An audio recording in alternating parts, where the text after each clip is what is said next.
मित्रों, एक बार एक राजा ने सपने देखा कि उसके सारे दांत टूट गए हैं, केवल सामने का एक बड़ा दांत ही मुंह में बचा है। सुबह राजा ने दरबार में अपना सपना सुनाया और उसका प्रतिफल जानना चाहा। तो मंत्री ने सलाह दी कि सपने विशेषज्ञ को बुलाकर सपने का फल पूछा जाए। मित्रों, एक दिन एक विद्वान व्यक्ति जिसे काशी से विद्या प्राप्त की थी, वो दरबार में आए और बोले कि महाराज, मैं आपके सपने का सही फल बता सकता हूँ। महाराज सहित सभी दरबारी जिज्ञासा से उस व्यक्ति की ओर देखने लगे। अब महाराज ने अपना सपना सुनाया और कहा कि बताइए, मेरे इस सपने का क्या फल होगा। उस व्यक्ति ने कहा कि राजन, आपका ये सपना तो बहुत बेकार है। इसके फलस्वरूप आपके सामने ही आपके परिवार के सभी सदस्य मर जाएंगे और आप सबके बाद मरेंगे। ये सुनते ही राजा को क्रोध आ गया और उसने व्यक्ति को बंदी बनाकर जेल में डाल दिया। मित्रों, दूसरे दिन एक साधारण सा व्यक्ति दरबार में आया और बोला कि महाराज, आप अपना सपना मुझे बताइए, मैं उसका सही सही फल बताने की कोशिश करूंगा। अब महाराज ने अपना सपना सुनाया और सपना सुनकर वह व्यक्ति कुछ देर तक सोचने लगा और सोचकर बोला, राजन, ये बहुत ही अच्छा सपना आया है।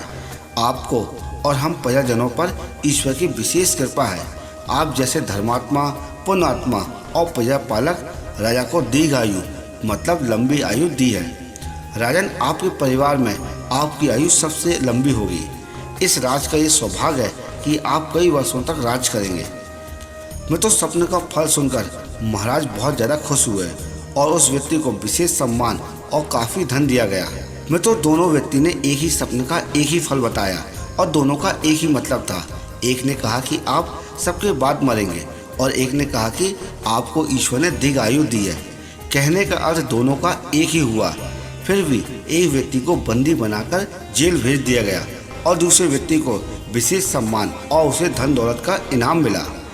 मित्रों, क्योंकि एक व्यक्ति महान विद्वान होते हुए भी अपने उत्तर और बोलने में उचित शब्दों का प्रयोग नहीं किया, जबकि दूसरा व्यक्ति साधारण होते हुए भी उसने अपने उत्तर और बातचीत में उचित शब्दों का प्रयोग किया। मित्रों, निष्कर्ष, हमारे रोज की बोलचाल और बातचीत और व्यवहार में शब्दों का विशेष महत्व होता है।